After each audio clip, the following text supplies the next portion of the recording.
Good evening everyone.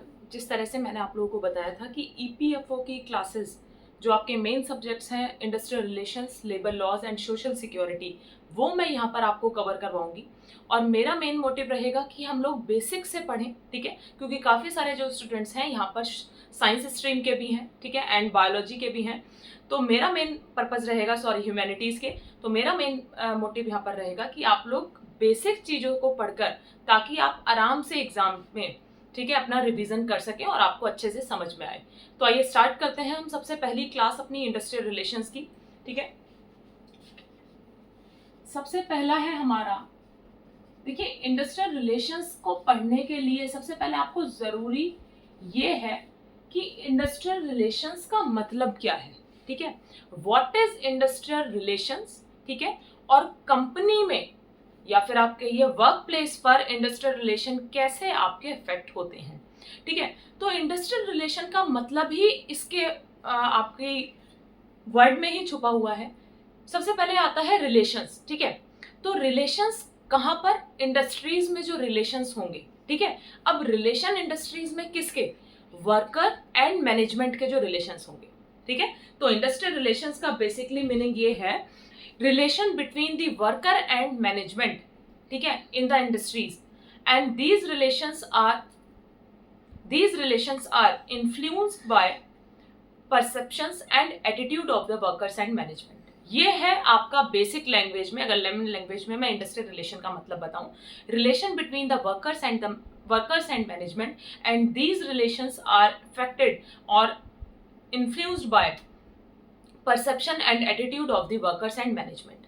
अब industrial relation का यहाँ पे आपको मतलब पता लगा, ठीक है, कि एक इंडस्ट्री में जो वर्कर और मैनेजमेंट के रिलेशंस हैं वो इंडस्ट्रियल रिलेशन बताता है। और ये रिलेशंस जो हैं आपके कैसे आपके एक तरह से इन्फ्लुएंस होते हैं, किस वजह से, कि जो परसेप्शन और एटीट्यूड होगा वर्कर्स एंड मैनेजमेंट का, उसके बेसिस पर ये इंडस्ट्रियल रिलेशंस आपके जो हैं इन्फ्लुएंस होते हैं।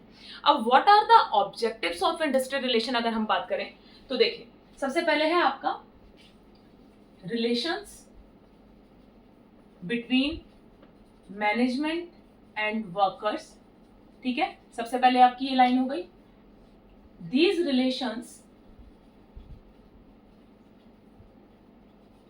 influenced by perceptions and attitude of workers and management, ठीक है।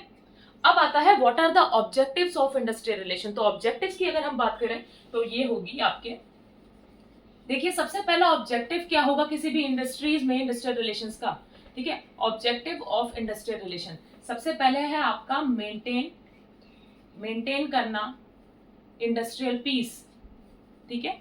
इंडस्ट्रियल पीस को मेंटेन करना, इट मींस कि यहाँ पर अवॉइड करनी होती है आपको स्ट्राइक, कि अवॉइड ना हो, ठीक है, ताकि पीस बना रहे, ठीक है। कोई भी कॉन्फ्लिक्ट अराइज ना हो, ठीक है, अवॉइड कॉन्फ्लिक्ट, ठीक है, एंड अवॉइड रेशियल डिस्क्रिमिनेशन,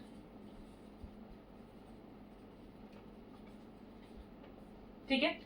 तो सबसे पहला क्या है आपका ऑब्जेक्टिव इंडस्ट्रियल रिलेशन का, मेंटेन करना इंडस्ट्रियल पीस को। और वो कैसे आपका अचीव हो सकता है ये वाला ऑब्जेक्टिव, कि स्ट्राइक्स जो है हम उसको अवॉइड कर दें, ठीक है। जो भी आपके कॉन्फ्लिक्ट्स अराइज हो रहे हैं इंडस्ट्रीज में या वर्क प्लेस पर वर्कर्स और मैनेजमेंट के बीच, वो नहीं होने चाहिए। तो उससे क्या होगा, हमारा इंडस्ट्रियल जो पीस है वो हमें अचीव होगा, ठीक है। And third one is discrimination, जो कास्ट और सेक्स और आपका रेस के बेसिस पर होता है उसको अवॉइड करना। तो उससे क्या होगा, हमारा इंडस्ट्रियल पीस जो है आपका अचीव होगा। सेकंड ऑब्जेक्टिव क्या है,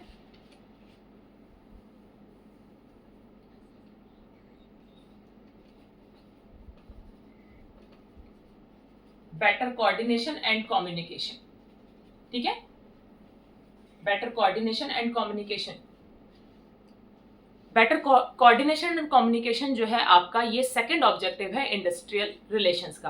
अब यहाँ पर इंपॉर्टेंट एक चीज है जो कि आपके इंटरव्यू में पूछी जा सकती है, ठीक है। अब ये एक तरह से बिल्कुल हटके चीज है इसमें, लेकिन ये आपकी इंटरव्यू पैनल में पूछी जा सकती है। अब क्या है, कहते हैं एक कंपनी जो है वो तभी एक अच्छी कंपनी कहलाई जाती है जहां पर कलेक्टिव बार्गेनिंग आपकी एग्जिस्ट हो। ठीक है, मार्क कर लीजिएगा, कलेक्टिव बार्गेनिंग यहाँ पर जो है कलेक्टिव बार्गेनिंग न्यू टर्म है। ठीक है, what is collective bargaining?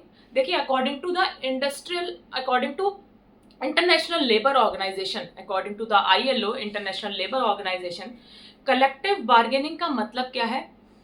Collective bargaining है a company is a good company where collective bargaining exist. ठीक है, ये आपका किसने बोला है? ये आपका ILO ने बोला है। ILO says a company is a good company where collective bargaining is exist.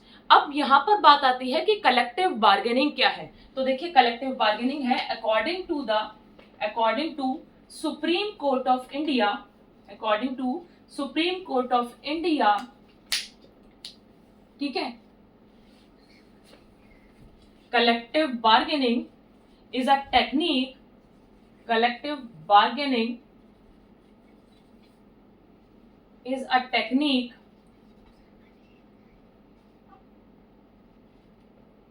किस तरह की टेक्निक है?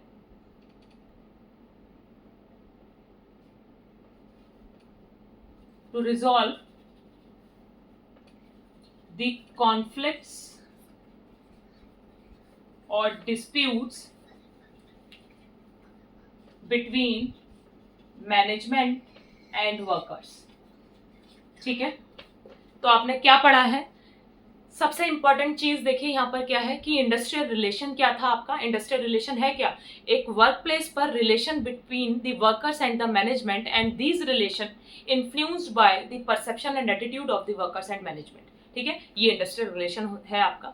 अब बात आती है यहाँ पर इंडस्ट्रियल रिलेशन के ऑब्जेक्टिव्स क्या हैं। तो सबसे पहले है प्रोवाइड करना कोऑर्डिनेशन एंड कम्युनिकेशन प्रोवाइड करना। सेकंड आता है आपका मेंटेन करना industrial peace, which is a most important objective of industrial relation. ठीक है, क्या है आपका इंडस्ट्रियल जो आपका पीस है, ठीक है, इंडस्ट्रियल पीस को मेंटेन करना। और वो कैसे हम अचीव कर सकते हैं इंडस्ट्रियल पीस को? वो हम कर सकते हैं अवॉइड करके स्ट्राइक्स को, ठीक है, जो भी डिस्प्यूट्स हैं उनको अवॉइड करके।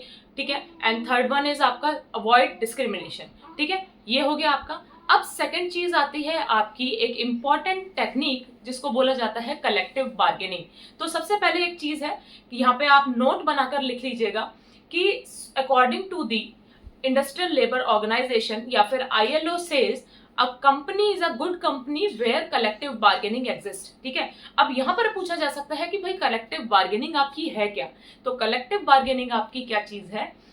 According to the Supreme court of India, collective bargaining एक ऐसी टेक्निक है जो कि यूज होती है जितने भी डिस्प्यूट्स होते हैं या फिर जो भी कॉन्फ्लिक्ट्स होते हैं वर्कर्स और मैनेजमेंट के बीच में एम्प्लॉयमेंट कंडीशंस को लेकर, ठीक है, उनको रिजॉल्व करने की जो टेक्निक है वो आपकी क्या कहते हैं, कलेक्टिव बार्गेनिंग बोला जाता है उस टेक्निक को। ठीक है, यहाँ तक आई होप आपको समझ में आया होगा। तो आज मैंने आपको बेसिक पढ़ाया है, कल से मैं आपको पढ़ाऊंगी कि अप्रोचेस क्या क्या है। ठीक है, आज के लिए थैंक यू सो मच।